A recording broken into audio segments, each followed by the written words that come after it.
حمدا كثيرا طيبا مباركا فيه كما يحب ربنا ويرضى. أشهد أن لا إله إلا الله وحده لا شريك له وأشهد أن محمدا عبده ورسوله لا نبي ولا رسول بعده أما بعد. طيب أيها الأخوة جميعا كيف حالكم؟ لعلكم بخيركم أينما كنتم. طيب في هذا اليوم نحن عندنا دراسة في مادة التوحيد، فإن شاء الله في هذا المجال نحن سندخل سنأتي إلى موضوعنا الجديد من كتاب التوحيد. طيب لكن قبل ذلك نحن سنراجع قليلا ما الذي درسنا في أسبوع الماضي أو في موضوعنا الماضي، يعني ما يتعلق بالغلو في الصالحين سبب للوقوع في شرك. طيب سنراجع قليلا. انظروا إلى كتابكم. يعني هناك أسماء رجال الصالحين من قوم نوح فلما هلكوا أوحى الشيطان إلى قومهم. Jadi ketika di masa Nabi Nuh,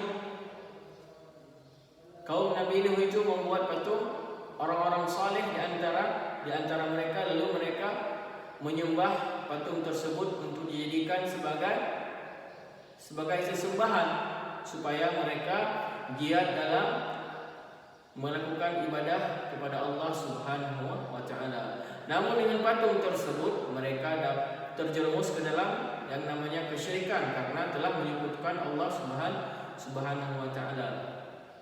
Karena melalui patung tersebut mereka beribadah kepada Allah Subhanahu wa taala. Mereka dibisikkan oleh syaitan untuk membuat sebuah patung yang berbentuk orang-orang saleh di antara mereka. Inilah salah satu sebab penyebab kaum Nabi Nuh terjerumus ke dalam kesyirikan. Baik, fi hadzal majal nahnu sana'ti ila mawdu'ina al-jadid. Ma yata'allaqu fi an-nahyi 'anil ghulu wat tahdhir minhu. An-nahyu 'anil ghulu wat tahdhir minhu. Qabla an naqra'u lakum la'alla amamakum al-kutub jami'an wa waftahu fi safha 13. Baik, fatahtum jami'an. Baik, unzuru ila mawdu' an-nahyu 'anil ghulu wat tahdhir minhu. Sa'aqra'akum istami'u. Lamma kana al-ghulu bihadhihi al-khuturah ja'at adillah syar'iyyah fi an-nahyi 'anhu. Sebelum ghulu ini menjadi besar atau berbahaya bagi kalangan masyarakat, maka datanglah dalil-dalil syariah yaitu wat tahdhir minhu, untuk berhati-hati dalam masalah ghulu ini. Wa min dzalik qala qaulullah ta'ala ya ahlal kitab la taghlu min dinikum. Wahai para ahlul kitab, janganlah kalian terlalu berlebihan dalam agama kalian. Kata Allah Subhanahu wa taala, yakni fi surah An-Nisa ayat 171. Yani maksud min hadhihi al-ayah la ta'tadu ma haddallahu lakum. Jangan kalian berlebihan dalam apa-apa yang telah ditetapkan oleh Allah Subhanahu wa taala, yakni dalam syariatnya. Lakukanlah seperti yang disyariatkan oleh Allah Subhanahu wa taala. Jangan berlebihan dalam mempraktikkan syariat Allah atau sunnah Nabi sallallahu alaihi wasallam. Faqad nahallahu ta'ala ahlul kitab anil ghulu wa murad bihim. Undur, faqad nahallahu ta'ala ahlul kitab anil ghulu wal murad bihim. Allah Subhanahu wa taala telah melarang atau mewanti-wanti ahlul kitab terhadap ghulu. Wa murad bihim maksudnya adalah al-awwal al-yahud. Al-yahud yakni orang-orang Yahudi di masa zaman dulu. Alladzi ghallu fi Uzair. Yahudi di masa itu mereka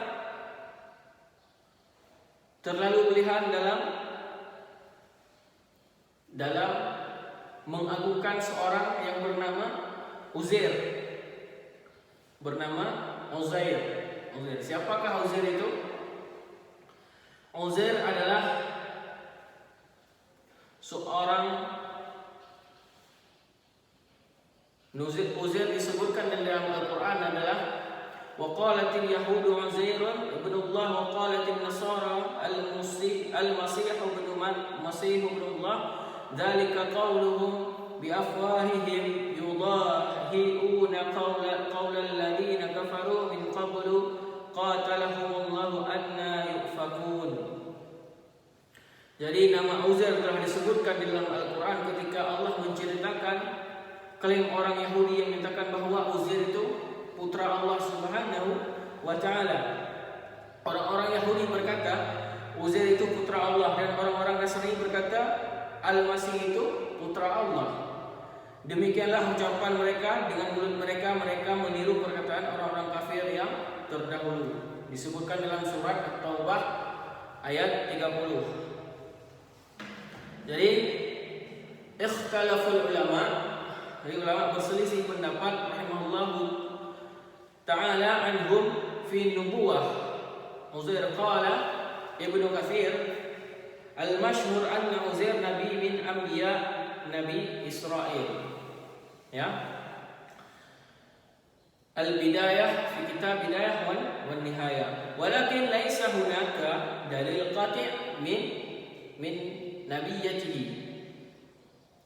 Bal fi sunan Abi Daud, disebutkan dalam sunan Abi Daud, anna Nabi sallallahu alaihi wasallam berkata, "Wa ma adri Uzair nabiyyu huwa amla."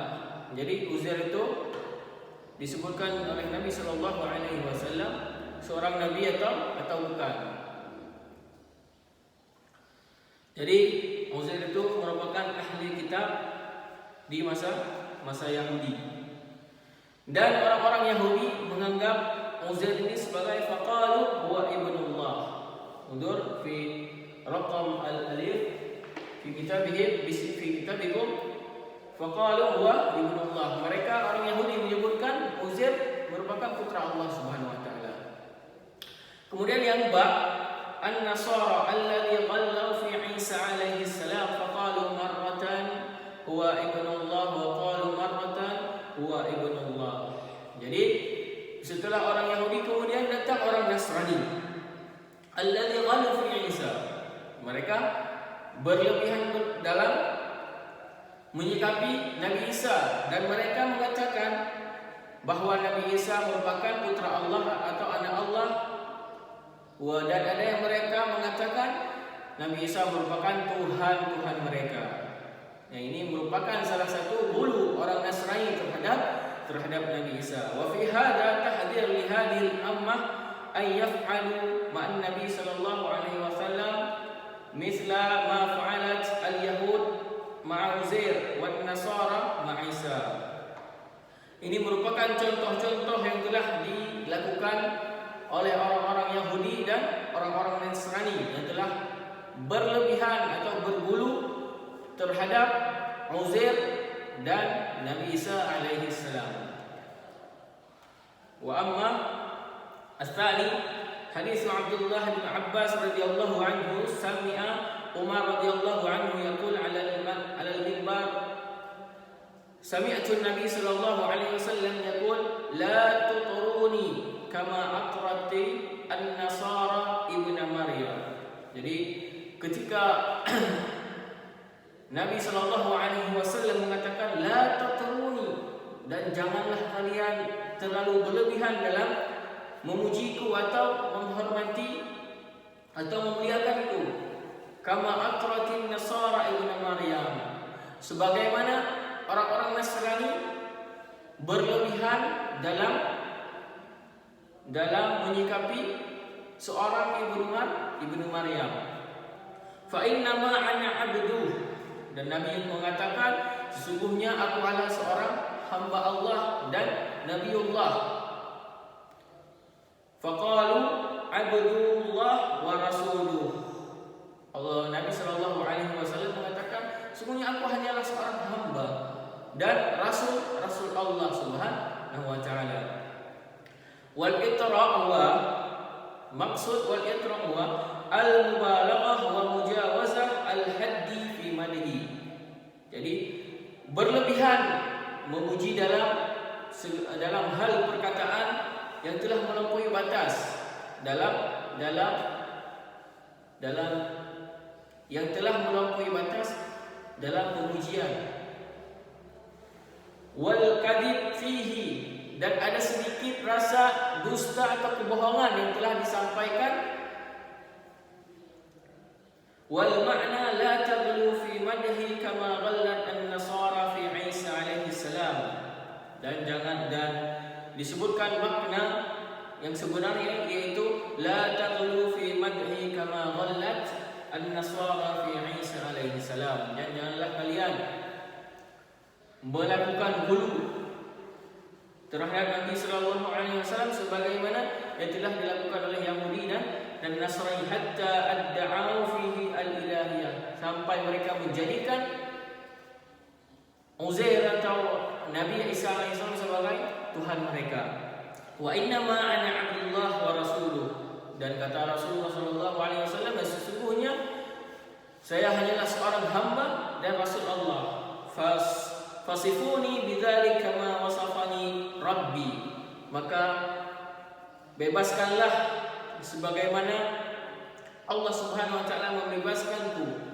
Faqala Abdullah wa rasuluh la tajawazu hadzal qaul, dan Nabi kembali mengatakan aku adalah Abdullah dan Rasul Allah, maka la tajawazu hadzal qaul, jangan sampai melebihi dari perkataan-perkataan yang telah aku sebutkan, yaitu berlebihan dalam menyikapi Rasulullah sallallahu alaihi wasallam sampai menjadikan seorang Tuhan, maka ini jatuh ke dalam kesyirikan. Maka yakini bahwasanya Rasulullah sallallahu alaihi wasallam merupakan Rasulullah sallallahu alaihi wasallam.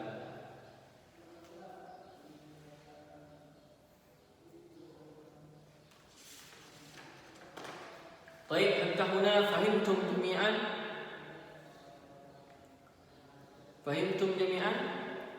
Baik. In kana hunaka as-su'al fas'aluni bi irsal ar-risalah ila Telegram atau ila aplikasi e-learning. Baik. Al-an sanadkhul ila bab al-ghulu fi ad-din sababul halak, yaitu fi safhah 14. Iftahu kutubakum. Baik, sa'aqra lakum al-ghulu fi ad-din min a'zami asbabil halak al-umam al-madiyah. Jadi gulu ini merupakan salah satu penyebab datangnya kehancuran bagi kaum-kaum yang terdahulu, yaitu khususnya ialah gulu dalam masalah agama. Wa dzalika anna al-ghulu usul al-umam as-sabiqah ila ibadah wa ghairi Allah ta'ala. Jadi gulu ini merupakan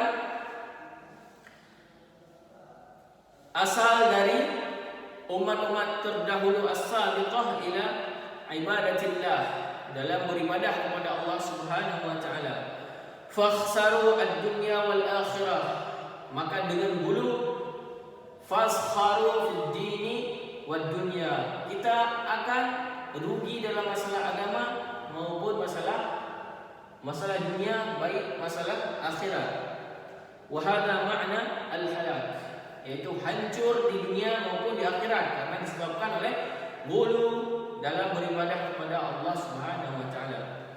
Al-awwal, undur ila kitabikum, hadis Abdullah bin Abbas radhiyallahu anhu anna Nabi sallallahu alaihi wasallam qala ya ayuhan nas iyyakum wal ghulu fid din fa innahu ahlaka man kana qablakum al ghulu fid din.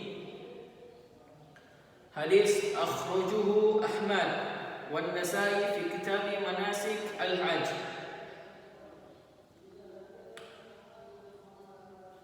Baik, huna hadis Abdullah bin Abbas, hadis dari Abdullah bin Abbas, anna Nabi sallallahu alaihi wasallam mengatakan, ya ayuhan nas iyyakum wal ghulu fid din, janganlah kalian gulu dalam masalah agama, dalam beragama. Fa innahu ahlaka man kana qablakum al ghulu fid din, sesungguhnya ghulu telah membinasakan, telah menghancurkan umat-umat sebelum kalian, yaitu umat Yahudi an-Nasara qad halaku bisababi al-ghulu. Wa amma ar-raqm ats-tsani hadis Abdullah bin Mas'ud radhiyallahu anhu qala Rasulullah sallallahu alaihi wasallam halaka al-mutanatti'un qalaha thalathan. Makna al-mutanatti'un yakni al-mutakallifun wal muta'ammikun al-ghalun fil kalam, orang yang memaksa dan ghulu di dalam perkataannya fi kalamihim. Fa fi hadzal hadis dalalah ala khuturah at-tantiq fil kalam. Dari dalam hadis ini disebutkan merupakan khuturah, bahaya dalam berlebihan dalam mengatakan atau menyampaikan sesuatu, yakni al-ghulu, wa annahu yuaddi ila al-halak, karena disebabkan dengan berlebihan dalam mengatakan sesuatu itu menunjukkan atau kembali kepada kehancuran. Al-halak lima fihi min al-mughalah wal khuruj anil haddi masyru'.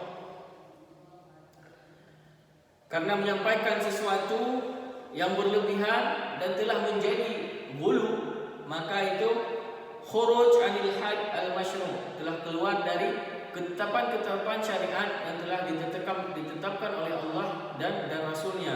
Wa idza kana hadza fil kalam fa huwa al-i'tiqad wal af'al min babi al-awwal. Maka jikalau kita melakukan itu, maka melakukannya kemudian meyakini dan melakukannya, maka itu kembali ke bab yang pertama, yaitu jatuh ke dalam yang namanya ghulu fil kalam. Baik, hatta huna fahimtum jami'an? La'allakum tas'alu an hadzal dars. Baik ayuhal ikhwah, naktafi bihadzal qadar, fa insyaallah nahnu sanastamir ila al-liqa'i al-ati. Wa qabla akhtatim hadha al-liqa' nurid an nakhtasir hadha ad-dars bi ikhtisar. Al-awwal yani an-nahyu 'anil ghulu wat tadhir. Ya. Yang pertama, bahayanya ghulu dan larangan bersikap ghulu, yaitu al-ghulu. Yang kedua ialah al-ghulu fid din sebabul haq. Yang perlu kita ingat adalah ghulu merupakan sebabnya kehancuran, sebagaimana umat terdahulu dihancurkan oleh sikap ghulu mereka terhadap orang-orang soleh dan nabi-nabi mereka, ya, terutama yang terjadi di kaum Nabi Nuh. Mereka membuat patung lalu menyembah patung tersebut. Itulah merupakan sebab kehancuran kaum Nabi Nuh, diratakan oleh Allah Subhanahu wa taala disebabkan ghulu dalam beribadah kepada Allah Subhanahu wa taala. Fahimtum jami'an? Maka jauhkanlah sifat ghulu di antara kita semua. Wa nakhtatim dirasatana fi hadzal yawm wa nakhtatim bi du'a kafaratul majlis. Subhanakallahumma wa bihamdika asyhadu an la ilaha illa anta astaghfiruka wa atubu ilaik. Assalamualaikum warahmatullahi wabarakatuh.